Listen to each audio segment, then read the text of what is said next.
Di tengah bergulirnya proses hukum yang menyita perhatian publik, dinamika persidangan kerap diwarnai oleh berbagai langkah taktis dari para pemohon keadilan. Namun, ketika upaya hukum tersebut diajukan secara berulang dan beruntun, garis tipis antara membela hak konstitusional dan strategi mengulur waktu mulai menjadi perdebatan tajam. Hal inilah yang menjadi sorotan utama dari kubu kuasa hukum Jokowi. Melalui pandangan tajam Rifai Kusumanegara, rentetan pra-peradilan yang ditempuh oleh Roy Suryo dan belakangan turut diikuti oleh Dr. Tifa, dinilai bukan lagi sekadar mencari keadilan, melainkan sebuah bentuk manuver yang memicu kekhawatiran serius terhadap masa depan penegakan hukum di Indonesia. Berikut adalah 5 catatan kritis Rifai Kusumanegara atas pra-peradilan berulang Roy Suryo dan Dr. Tifa.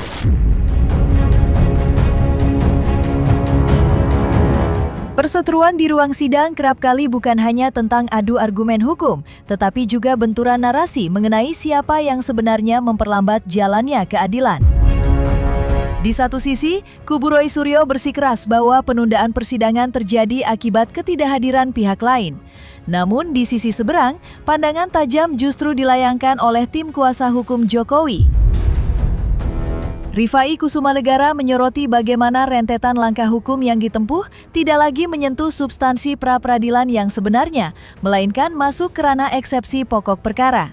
Manuver ini dinilai tidak hanya membuang-buang waktu dan menunda pemeriksaan perkara pokok, tetapi juga memicu fenomena psikologis berupa kekhawatiran menular yang kini turut menjangkiti pihak lain untuk menghindari persidangan yang terbuka. Betul, ya, karena sudah masuk pokok perkara, dan kedua substansinya pun juga itu substansi eksepsi, bukan substansinya pra-peradilan. Jadi kalau saya sih melihat ini hanya kembali lagi membuang waktu, menunda-nunda pemeriksaan pokok perkara, ya, dan juga seperti apa ya, adanya sebuah kekhawatiran yang menular, ya, dalam bahasa psikolog disebut emotional contagion, ya. Sebuah rasa kekhawatiran yang menular yang tadinya ini dilakukan oleh Pak Roy, tapi ternyata Ibu Tifa juga memiliki kekhawatiran juga untuk memasuki pokok perkara, gitu ya. Yang sebenarnya kami harapkan kita masuk saja ke pokok perkara, saling membuktikan, biar semuanya terang benderang dan terdapat kepastian hukum. Kami tidak menunda-nunda persidangan. Siapa yang menunda-nunda persidangan? Tentu teman-teman bisa lihat, ya. Sudah ditunggu tadi berkali-kali pintu dibuka, diintip lagi, nggak hadir. Diintip lagi nggak hadir, kemudian tadi ditanyakan hadir tidak, ternyata tidak ada surat. Ini yang kedua kalinya, ya. Bukan lagunya Raisa, ya, kedua kalinya. Tapi ini kedua kalinya, ya, turut termohon tidak hadir pada sidang yang pertama, sehingga membuat sidang ditunda sampai 1 pekan ke depan, tanggal 12 Agustus. Jadi jelas 14, ya, maaf, saya koreksi, 14 Agustus. Jadi siapa yang menunda-nunda? Jelas, ya, bukan kami yang menunda. Di satu sisi, kubu Roy Suryo berdalih bahwa penundaan dan pendaftaran ulang proses hukum terjadi karena dinamika formil pihak termohon. Namun, kacamata berbeda dipotret langsung oleh kubu kuasa hukum Jokowi. Rifai Kusumanegara menilai bahwa rentetan pra-peradilan yang diajukan secara terus-menerus bukanlah sekadar langkah taktis biasa, melainkan cerminan dari sebuah keraguan mendalam.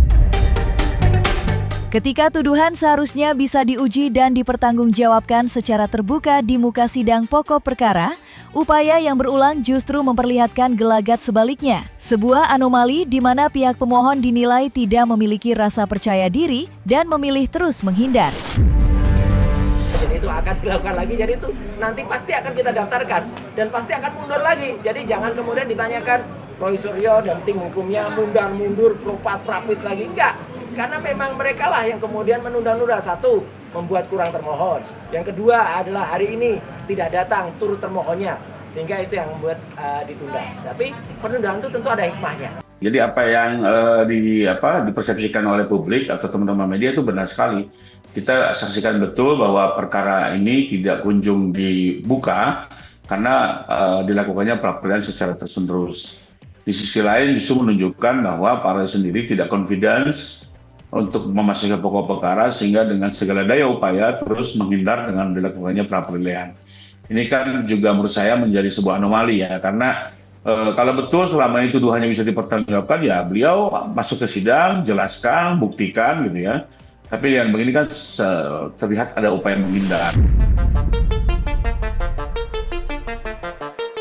Rifai Kusumanegara memberikan peringatan tajam mengenai bagaimana pemaknaan pra-peradilan yang longgar dan berulang dapat memicu efek domino yang merusak sistem peradilan. Ketika manuver hukum terus-menerus dilancarkan untuk menunda pemeriksaan pokok perkara, waktu penahanan terdakwa yang dibatasi undang-undang akan habis terkuras. Akibatnya, celah ini berisiko meloloskan terdakwa menjadi bebas demi hukum, sebuah preseden buruk di mana niat awal melindungi hak pencari keadilan justru berbalik menjadi bentuk penyalahgunaan yang melumpuhkan substansi penegakan hukum itu sendiri. Jadi intinya sudah jelas ya, kita terus mengadakan perlawanan, jadi kita akan sama dengan jadi saya ditangkap, waktu itu diam saja, tapi kemudian saya digeledah diam saja, tapi ketika kemudian semuanya salah betul, saya akan lawan. Gitu. Itu yang kemudian dilakukan dan dengan terapi perlawanan. Itu ya. Nah, tapi sekarang kok terjadi satu pemaknaan yang berbeda, bahwa sepanjang persidangan belum mulai, padahal sudah didaftarkan dakwaan ini dan terdakwa pun sudah mendapat surat pelimpahan perkara. Artinya terdakwa sih tahu bahwa perkara ini sudah didaftarkan. Tapi masih bisa seolah-olah dikasih kesempatan terdakwa mengajukan pra-peradilan kedua, ketiga, keempat, kelima. Nah ini yang kembali lagi saya sekedar mengingatkan bisa menjadi presiden buruk dalam hal terjadinya penahanan dalam sebuah perkara di pengadilan negeri. Karena lagi-lagi penahanan ini terbatas 3 bulan, tapi kalau gara-gara pra-peradilan pokok perkara tidak juga diperiksa, maka ini bisa menjadi eksesnya adalah pada saat memasuki pokok perkara, tengah waktu tinggal sisa 1,5 bulan atau 1 bulan lagi, sementara kita tahu pemeriksaan perkara itu dirasa 3-4 bulan. Sehingga apa? Pada saat perkara berjalan dimungkinkan terdakwa ini bisa bebas demi hukum karena masa penahanan yang habis. Ini yang betul-betul juga perlu dicermati. Jangan sampai tujuan baik dari penguatan lembaga pra-peradilan ini malah menjadi sebuah bentuk celah penyalahgunaan, akan merugikan misi penegakan hukum itu sendiri. Rifai Kusumanegara membedah persoalan ini secara mendalam dengan merujuk pada ketentuan normatif dalam KUHP baru, khususnya pasal 163 ayat 1 huruf G. Menurutnya, ketika berkas perkara pokok sudah resmi didaftarkan di pengadilan, upaya pra-peradilan seharusnya tertutup dan dinyatakan gugur demi hukum karena substansi yang dipersoalkan sudah keluar dari koridor pra-peradilan dan masuk ke ranah eksepsi atau perlawanan sidang pokok perkara. Ya sebenarnya ada 2 mekanisme ya. Kalau untuk pengadilan yang memeriksa pra-per, dia bisa ya oke dia mendesak pendaftaran, tapi langsung saja terbitkan penetapan, bukan putusan ya. Penetapan untuk menyatakan pra-per ini gugur karena pokok perkara sudah disidangkan. Seperti selama ini juga begitu. Zaman dulu itu kan kalau ada pra-peradilan lalu perkara sudah masuk ke pokok perkara maka dia gugur. Nah, waktu perubahan KUHP, kebetulan saya mewakili organisasi advokat berjuang agar itu menjadi presiden yang kurang baik dan kita ingin dilakukan penguatan. Penguatannya apa? Bahwa pra-per ini tetap diperiksa sekalipun pokok perkara berjalan atau bahkan ditunda dulu. Tapi kembali lagi, pra-per ini dibatasi hanya bisa diajukan sepanjang perkara masih dalam tahap penyidikan atau perkara dalam tahap penuntutan oleh jaksa. Malah kalau sudah masuk ke persidangan, maka sudah selesai, tidak boleh lagi. Nah, di perkara Paro ini kan pada saat pra-per pertama memang masih dalam penuntutan. Tapi pra-per kedua didaftarkan setelah perkara pokok didaftarkan atau sudah memiliki nomor perkara di pengadilan negeri. Di situ yang sebenarnya yang menurut saya pra-per kedua sampai dengan yang sekarang ini harusnya penetapan yang menyatakan gugur ya. Kenapa? Karena lagi-lagi didaftarkan terlambat, yaitu pada saat perkara sudah didaftarkan dan sudah keluar nomor perkara. Tapi kalau pra-per ini didaftarkan misalnya di hari terakhir penuntutan atau di hari terakhir penyidikan, itu boleh-boleh saja dan tidak boleh dihalangi pemeriksaannya. Kita harus dituntaskan. Kalau saya sih terlepas dari substansi dulu ya. Pada saat perkara sudah didaftarkan di pengadilan, maka sebenarnya tertutuplah upaya pra-peradilan itu. Yang bicara siapa? Pasal 163 ayat 1 huruf G KUHP baru. Silakan dibaca. Ya. Terlebih lagi, kalau kita melihat apa yang dituntut dalam pra-peradilan itu sebenarnya itu bukan bukan topik pra peradilan, itu topik eksepsi atau perlawanan ya.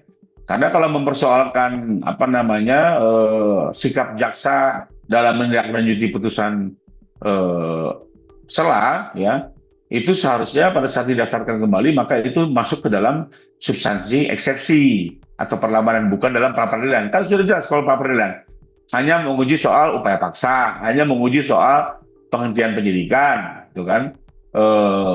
Tidak ada persoalan-persoalan sikap jaksa dalam mencermati atau menindaklanjuti sebuah putusan sela, itu bukan materinya pra peradilan. Jadi kembali lagi harusnya hakim praper bisa tegas mengambil keputusan, termasuk hakim PN Tribur melanjutkan saja gitu ya. Nanti bahwa keberatannya dimasukkan di eksepsi, bahwa seolah harus dihentikan, di situ dipertimbangkan dan nanti terjadi koreksi, baik nanti dalam tingkat banding maupun kasasi kalau seandainya dianggap pertimbangannya keliru. Tapi saya sih yakin kalau betul-betul dicermati, membaca pasal 163 ayat 1 huruf G, termasuk juga misalnya 160 ayat 3 ya, di situ jelas yang bisa melakukan praper itu adalah tersangka.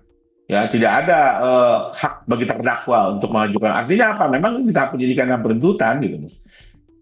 Ya mudah-mudahan lah. Ini memang kan karena KUHP baru, saya mencoba melihat ini sebagai sebuah prasangka baik saja. Banyak orang masih mempelajari, menelaah perubahan-perubahan di KUHP baru, tapi menurut saya paling tidak kan tips 9 ini yang menyusun, mengetahui betul perjalanan dan makna dari setiap pasal-pasal yang ada, agar segera melakukan kajian bersama, termasuk melakukan koreksi kalau memang dianggap tidak tepat. Roy Suryo secara terbuka mengumumkan rencana pra-peradilan yang turut ditempuh oleh Dr. Tifa. Namun dari sudut pandang tim kuasa hukum Jokowi, pengajuan pra-peradilan oleh Dr. Tifa yang dilakukan sesaat setelah perbaikan dakwaan resmi didaftarkan dinilai membawa dampak buruk bagi kelangsungan peradilan. Alih-alih memperjelas substansi perkara, manuver tersebut berujung pada tertundanya jadwal sidang pokok perkara hingga pertengahan Agustus, sekaligus dinilai sebagai bentuk penyalahgunaan celah hukum yang dapat menjadi preseden berbahaya. Ya, insya Allah minggu depan itu kita juga akan bisa bersama-sama membersamai ya support untuk dua pejuang sekaligus. Yang pertama Dr. Tifa Husseatiasumah yang akan melakukan pra-peradilan juga di sini ya pada tanggal 12. Ya, makanya saya tadi agak confused ya tanggal 12. Dan hari minggu depan itu ya, itu juga sudah ada jadwal untuk pra-peradilan salah satu pejuang YouTuber kita Babe Aldo yang akan ada di Kalimantan Selatan. Dan itu kalau nanti sudah dimulai, ya ada dari tim Tokham juga yang akan ke sana, termasuk salah satu ahlinya, dan juga saya akan menjadi saksi yang ada di Kalimantan Selatan untuk kemudian membersamai. Ternyata tidak hanya Pak Roy, ini Bu Tifa juga melakukan pra-peradilan nih, perkembangan terakhir ya. Bahkan dengan pra-peradilan terakhir ini, kita juga Jakarta Timur menunda persidangannya yang harusnya digelar hari ini ditunda menjadi tanggal 13 Agustus. Nah, apalagi kalau kita cermati secara administrasi, ya sebenarnya pra-peradilan Ibu Tifa itu baru didaftarkan tanggal 3 Agustus. Saya sudah daftar perbaikan dakwaan di tanggal 2 Juli. Artinya, kembali lagi, perkara ini sudah masuk dalam persidangan, perbaikan dakwaan sudah didaftarkan, sudah di nomor baru, bahkan hakim sudah menetapkan hari sidang, gitu ya. Lalu hampir 6 hari kemudian Ibu Tifa mendaftarkan pra-peradilan. Lalu gara-gara ini sidang pokok perkara menjadi tertunda lagi. Nah ini kan saya pikir bisa menjadi persoalan yang tadi saya bilang ya, terutama untuk perkara-perkara penahanan. Dan saya menduga kuat kalau ini tidak ada sebuah kejelasan, ini akan menjadi satu presiden buruk yang akan diikuti oleh seluruh perkara-perkara lainnya, terutama perkara-perkara tipikor atau kejahatan berat lainnya yang ternyata dilakukannya penahanan. Dan ini salah satu cara untuk bisa melepas atau membebaskan ya seorang terdakwa dari proses penahanan. Pasti kita pengen kan ekspresinya. Mengedepankan estetika dok disampaikan. Jelas tadi mendengarkan.